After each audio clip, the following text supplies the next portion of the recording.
কি হয়েছে ভাইয়া বলেন তো?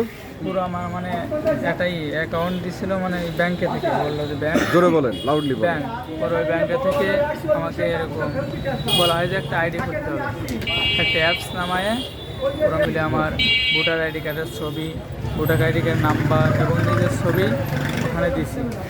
দেওয়ার পরে বললো যে আপনার লোনটাই হয়েছে, আপনি এখানে টাকা পাঠান, টাকা পাঠাইলে আপনার লোনটা আপনার বিকাশ নাম্বারে দিয়ে দেওয়া হবে।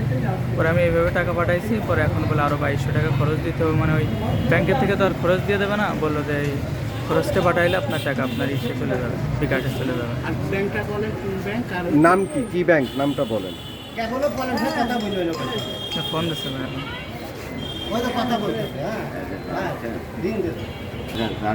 দর্শক, আপনারা যেমনটি দেখছিলেন যে এই যিনি আছে তিনি কিন্তু অনলাইনের মাধ্যমে অ্যাকাউন্ট খুলে লোনের অ্যাপ্লিকেশন করেছিল। সেই লোনের অ্যাপ্লিকেশন অ্যাপ্রুভ করার জন্য তাকে ওই পার থেকে যে অনলাইন যে ব্যাংকিং সিস্টেমটি ছিল সেখানে কিন্তু তাকে জানিয়েছেন যে, আমি যদি আপনাদেরকে একটু দেখাই এই ব্যাংকে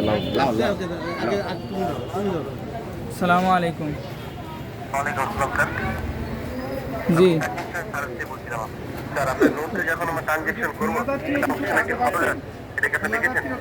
জি, মানে ছোট কার্টুন হলেও হবে, এটা দেখা না যায় এরকম একটা দোকানের মতো। জি না, আপনি বললেন যে টাকা পাঠাইলে তো আপনি দিয়ে দেবেন লোনটা, কিন্তু এখন লোন আবার টাকার জন্য খরচ চাইতেছেন, এটা তো আগে বলছিলেন না যখন আইডি কার্ড নিলেন, ছবি নিলেন।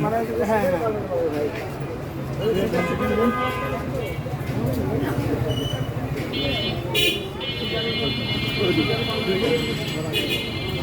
দর্শক, আসলে যেমনটি দেখছিলেন মোবাইলের মাধ্যমে ব্যাংকে অ্যাকাউন্ট করার নাম করে এবং লোন দিবে সেটির আশায় কিন্তু ইনি টাকা দিয়েছিলেন।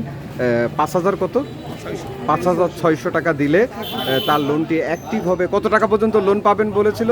তারা বলছিল 2 লাখ 3 লাখ যা পারেন, 1 লাখের মধ্যে বলছিল তারা। 1 লাখের ঊর্ধ্বে 1 লাখ 2 লাখ 3 লাখ যা পাবেন লোন কিন্তু তারা দিবে, এমনটি কিন্তু এই অ্যাপসের মাধ্যমে কিন্তু তারা কথা বলেছিল। কথা বলেই কিন্তু এইভাবে কিন্তু তারা জানাচ্ছেন যে কাস্টমার সার্ভিস নামে কিন্তু অলরেডি কিন্তু তাদের একটা অ্যাকাউন্ট খোলা আছে, সেইভাবে কিন্তু তারা ইমোতে কথা বলছে এবং এই ইমোর মাধ্যমে তারা কিন্তু এই ব্যাংকের নাম্বার দিয়েছিল, সেই নাম্বারে মোবাইলের নাম্বারে টাকা দিতে হবে। তিনি কিন্তু এই দোকান থেকে নাম্বারে টাকা দিয়েছিল, টাকা দেওয়ায় কিন্তু তার এই হয়েছে। আমি এই একজন বিকাশের দোকানদারের সাথে কথা বলে দেখবো যে আসলে তিনি কিভাবে টাকা দিয়েছেন বা কিভাবে নিয়েছেন। ভাই, কিভাবে কি হয়েছিল বলেন তো?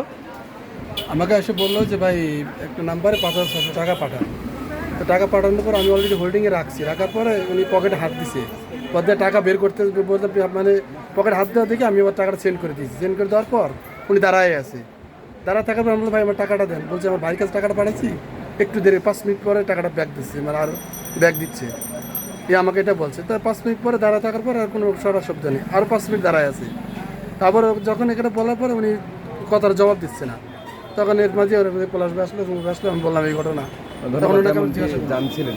আচ্ছা, আপনি তাহলে কি জন্য এই টাকাটা দিলেন? যে আপনি জানেন যে আপনার কাছে টাকা নাই, তারপরে আপনি বিকাশের দোকান থেকে কেন এই টাকাটা পাঠিয়েছেন? এই ব্যাংক থেকে বলছিল যে টাকা পাঠানোর 5 মিনিট পরে আমি টাকাটা পাঠিয়ে দেবো আপনার অ্যাকাউন্ট নাম্বারে। আপনি করেন কি? মাদ্রাসায় থাকি। হ্যাঁ, মাদ্রাসায় মাদ্রাসায় কি করেন? চাকরি করি। কিসে চাকরি করেন? হেফজ বিভাগে। হেফজ বিভাগে চাকরি করেন। আসলে দর্শক, আপনারা যেমনটি শুনছিলেন তাকে কিন্তু জানানো হয়েছিল যে আপনি টাকা দেওয়ার 5 মিনিটের মধ্যেই তারা কিন্তু ট্রানজ্যাকশনটি ব্যাক করবে এবং তার যে লোনের যে স্যাংশন করা হয়েছিল 1 লক্ষ টাকা, সেই 1 লক্ষ টাকা কিন্তু তারা ফেরত দিবে, এমনটি জানানোর পরিপ্রেক্ষিতে কিন্তু তিনি এই বিকাশের দোকান থেকেই কিন্তু টাকাটা সেন্ড করেছিল। এবং এখন এই টাকাটা আপনি কিভাবে দিবেন? আপনি টাকাটা দিচ্ছেন না কেন? টাকাটা এখন আমি বেতন পাবো, তারপরে সেটা তো আর তো আপনার বিকাশের দোকানদার বুঝবে না। এখন ওই অ্যাকাউন্টটা বলতেছে যে আরও 2200 টাকা দিলে তারপরে ব্যাংক অ্যাকাউন্টের খরচটা দিয়ে দিলে আমি আপনার টাকা পাঠিয়ে দেবো। তাহলে কি আপনি এখন 2200 টাকা দিবেন? না, এখন আর 2200 টাকা কেন দিবেন না? কেন দেন 2200 টাকা। হ্যাঁ, তাহলে কি আপনি এখন কি বুঝতে পেরেছেন যে আপনি যে ধোঁকাবাজির মধ্যে পড়েছেন বা আপনি ফেক একটা ইয়ের সাথে আপনি লেনদেন করেছেন? জি হ্যাঁ জি।